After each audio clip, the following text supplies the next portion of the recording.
Como uma prisão pode ser tão ruim a ponto de quebrar o sistema jurídico? Um lugar onde juízes reduzem penas por causa das condições enfrentadas pelos presos?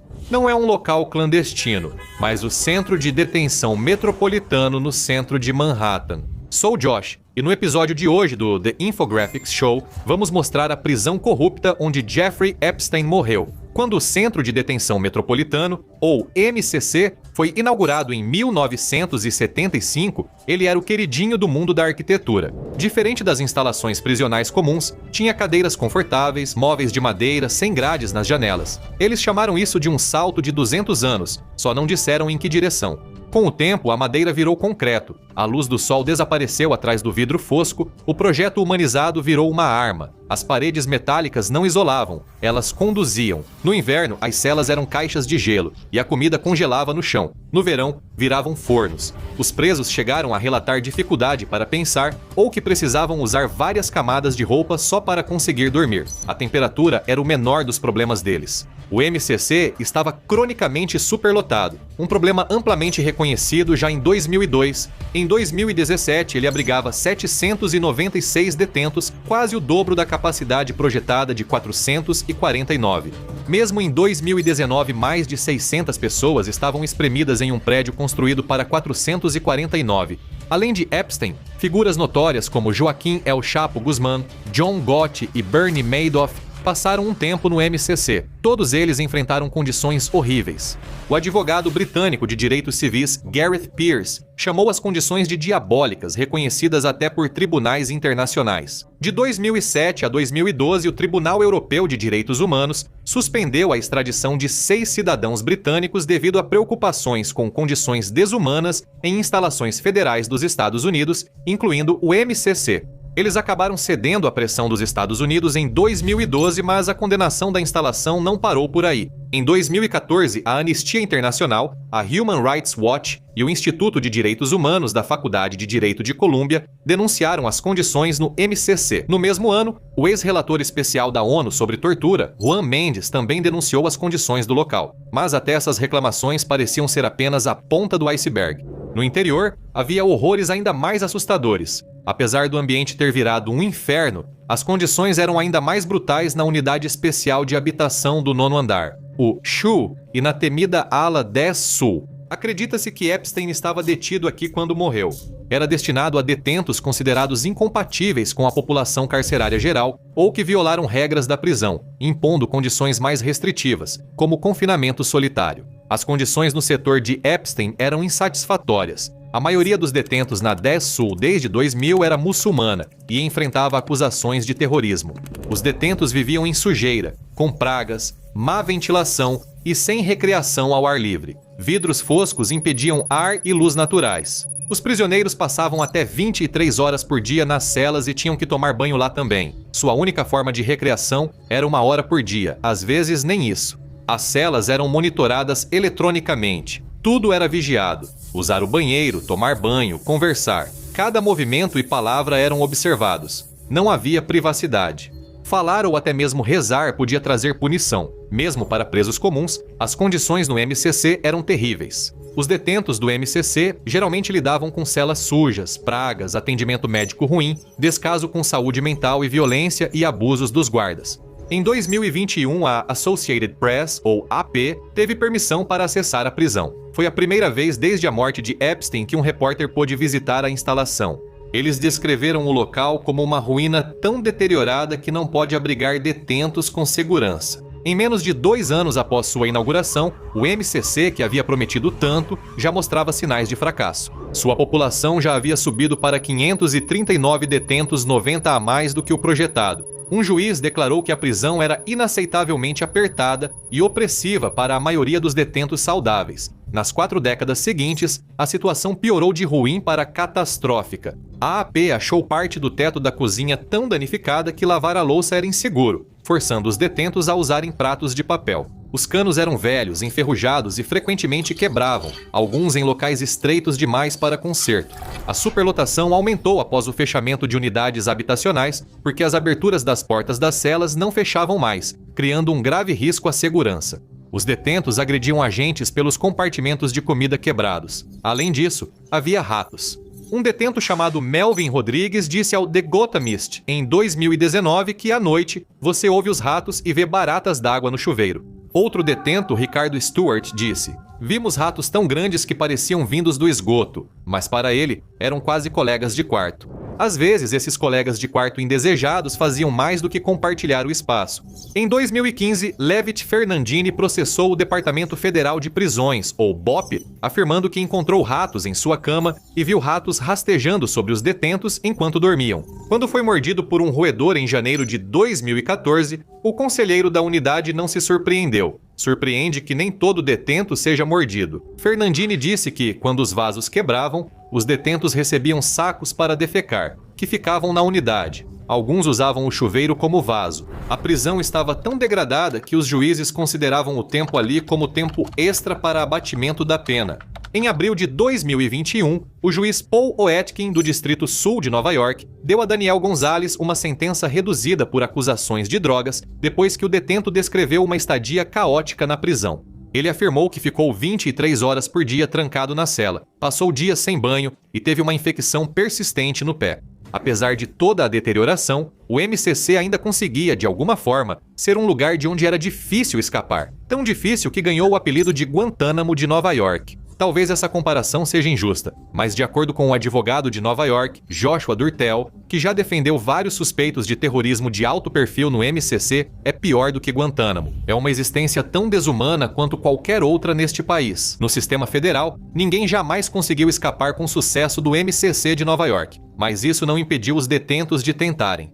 Um casal sequestrou um helicóptero de turismo e tentou resgatar um detento no terraço, mas fracassou. Mas ninguém mais conseguiu sair antes de cumprir sua sentença, ou ser transferido para outra unidade de detenção, pelo menos vivo. Se você achou essa viagem atrás das grades chocante, não se esqueça de curtir, compartilhar e se inscrever para mais histórias detalhadas como esta. Se os problemas do MCC fossem só decadência e má manutenção, uma reforma bastaria. Porém, a morte de Epstein revelou algo mais sinistro por trás das paredes em ruínas. Chamar a equipe de incompetente não chega nem perto. Abusos, conduta sexual imprópria, negligência e corrupção eram desenfreados.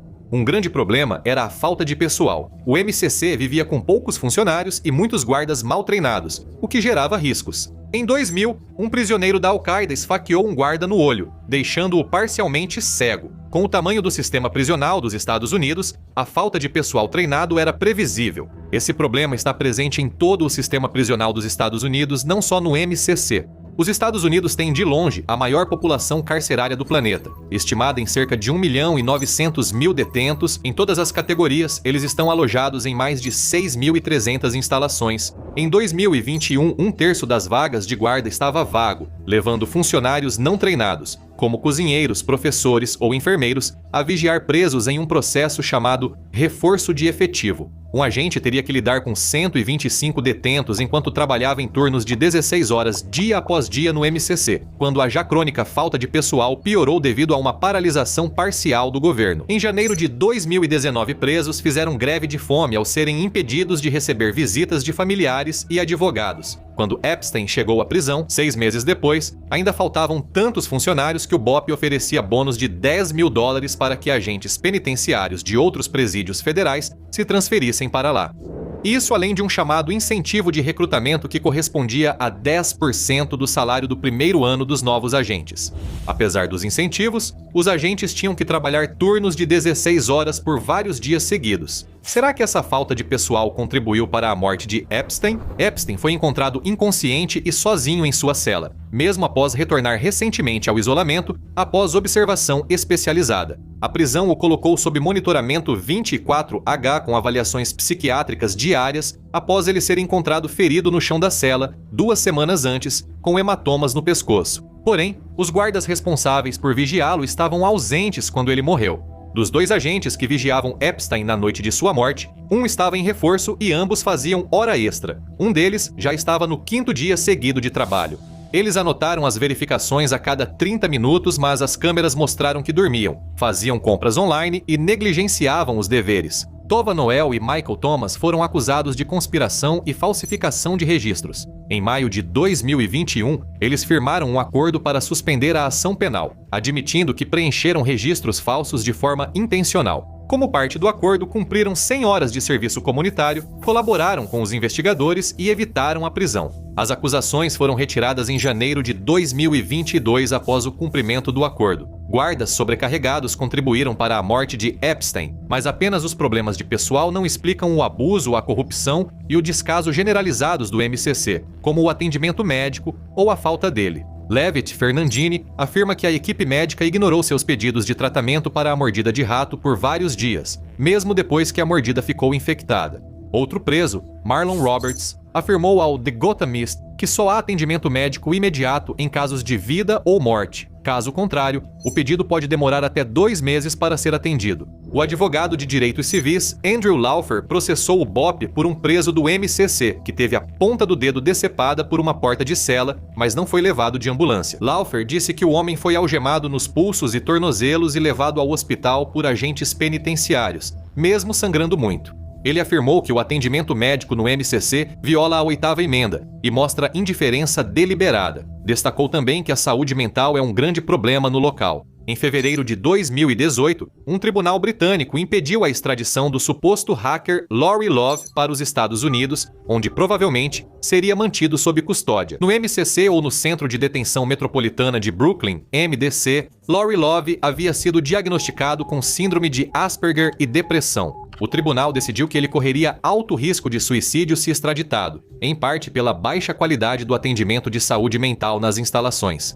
O MCC e o MDC já abrigavam cerca de 500 detentos com doenças psiquiátricas significativas. Eles compartilhavam apenas um psiquiatra e empregavam apenas alguns psicólogos entre eles. Para piorar, o MCC poderia levar até mesmo uma pessoa completamente sã à insanidade ou à autolesão. El Chapo havia arquitetado sua fuga de 2 das prisões de segurança máxima do México, sendo a segunda em 2015. Ele foi recapturado e extraditado aos Estados Unidos para responder por tráfico de drogas. Após alguns meses na ala 10 sul do MCC, seus advogados de defesa informaram ao juiz federal Brian Cogan que algo não estava certo com Guzmán. Alucinações auditivas, depressão, paranoia, dificuldade para lembrar pessoas, lugares ou eventos, repetição frequente e, às vezes, esquecimento do assunto da conversa foram os sintomas relatados. Talvez seus advogados buscassem condições melhores. Mesmo assim, o que ele viveu já diz tudo.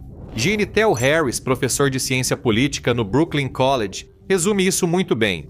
Imundo, gelado, sem luz natural, isolamento tão extremo que você é punido por falar através das paredes, sem poder ver os jornais a menos que sejam de 30 dias atrás.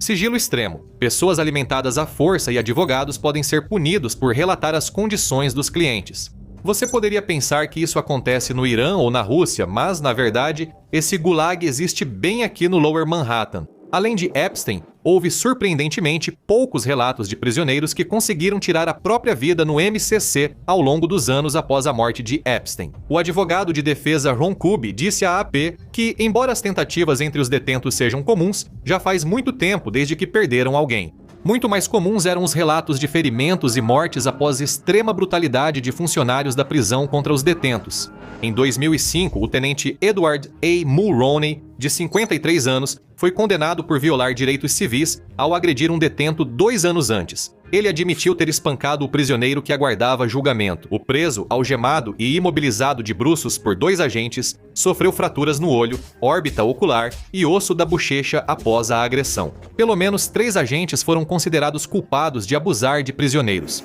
Em 2016, o agente do MCC, Riddle Clark Mullins, de 54 anos, foi condenado por agredir uma detenta no ano anterior. A verdade é que muitos outros casos de abuso ocorreram e foram encobertos. Um prisioneiro chamado Fabian Morrison disse ao Gothamist que um agente maluco me atacou e eu me defendi. Sou o 7º detento em quem ele pôs as mãos. Ele ficou perturbado pelo tempo no exército e, às vezes, as agressões faziam prisioneiros perderem a vida.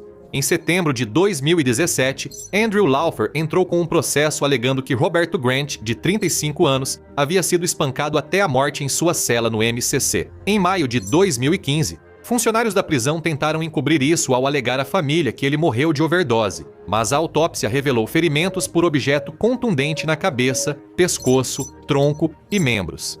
Mas ele não tinha traços detectáveis de drogas em seu sistema. A ex-esposa do ladrão de joias, Nicole Morrison, processou o Departamento Federal de Prisões dos Estados Unidos em 2017 por $20 milhões No fim, mesmo com o juiz dizendo que a morte do prisioneiro federal por trauma contundente é uma falha épica, para garantir segurança, ela aceitou um acordo de $75 mil em 2022.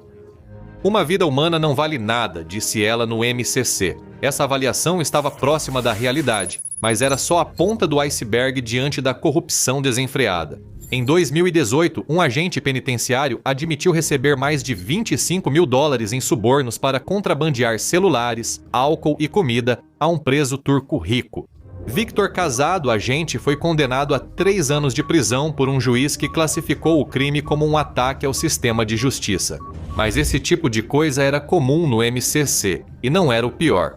Em novembro de 2021, o procurador dos Estados Unidos para o Distrito Sul de Nova York revelou uma acusação formal contra funcionários e detentos do MCC, causando grande impacto no sistema prisional. A acusação os incriminava por uma conspiração de grande alcance envolvendo suborno, contrabando de itens como drogas, álcool e celulares, distribuição de entorpecentes e obstrução da justiça. Como um artigo da Rolling Stone na época descreveu, a acusação parecia algo saído diretamente da série The Wire. O esquema de contrabando envolvia funcionários do MCC trabalhando lado a lado com algumas das gangues mais violentas da cidade de Nova York. Funcionários do MCC foram flagrados contrabandeando drogas, álcool e celulares para detentos, incluindo membros de gangues violentas ligadas aos Crips. O esquema revelou a corrupção profunda na prisão. O detento mais famoso entre eles era Anthony Harvey Ellison, que cumpria uma sentença de 24 anos por crimes como sequestro e roubo do rapper Tekashi 69. Uma das funcionárias do MCC, uma secretária de unidade chamada Sharon Griffith McKnight, estava envolvida especificamente no contrabando de itens proibidos para Ellison, que aguardava a sentença na unidade na época. Levando o esquema para outro nível, Griffith McKnight escreveu ao juiz do caso de Ellison pedindo clemência para um homem que ela chamou de detento exemplar. A acusação afirmou que, ao fazer isso, ela tentou influenciar e impedir um procedimento oficial, já que ela sabia, na época, que Ellison não era, de fato, um detento exemplar. Joyner também foi acusado de ameaçar um detento e instruir outros a fazerem o mesmo para manter o esquema de contrabando em segredo das autoridades federais. Joyner foi condenado a 43 meses de prisão em julho de 2023 por aceitar mais de $70 mil em subornos para contrabandear itens proibidos e tentar mandar agredir um detento.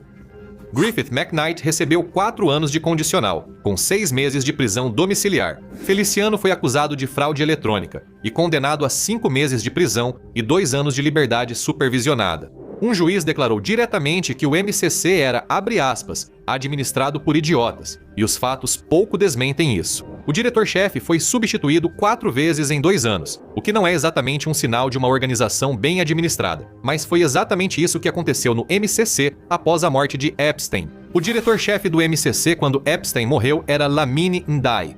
Ele foi transferido para o escritório regional nordeste do BOP, na Filadélfia, apenas alguns dias depois, em 13 de agosto de 2019. Marty Licon Vitale foi chamada para resolver a situação, mas ela parecia piorar as coisas. Seu mandato de 1 ano foi marcado por um surto desenfreado de Covid, reclamações dos detentos sobre más condições, uma arma de fogo contrabandeada e a morte de um prisioneiro. Ela pediu demissão em janeiro de 2021, uma semana, após funcionários deixarem um detento de 26 anos com capacidade mental de uma criança de 8 anos em cela de contenção por 24 horas. Eric Williams substituiu Licon Vitale como diretor interino, uma decisão controversa. Apesar de já ter supervisionado execuções em outra prisão, geria sua unidade com eficiência. Ele era diretor de uma prisão federal de segurança média em Illinois, mas foi transferido para a Câmara Federal de Execuções em Indiana como carrasco. Em ao menos 5 ocasiões, a rápida troca de liderança no MCC tornou a responsabilização quase impossível. Sem gestão estável, corrupção, abuso e decadência prosperaram. David Patton, diretor executivo e principal advogado dos defensores federais de Nova York, destaca a falta de responsabilização como um dos principais problemas. Não apenas no MCC, mas em todo o BOP. Minha experiência com o BOP, pelo menos com as instalações aqui, é de uma constante troca de diretores. Ninguém parece assumir a responsabilidade pela gestão dessas instalações, ele disse à AP. Mas seja qual for o motivo subjacente, o MCC certamente falhou miseravelmente em manter Epstein vivo para que ele pudesse completar seu julgamento. O relatório do Departamento de Justiça sobre a custódia, cuidado e supervisão de Jeffrey Epstein pelo BOP foi condenatório. O relatório identificou várias falhas graves da equipe do MCC de Nova York, caracterizando má conduta e descumprimento de seus deveres.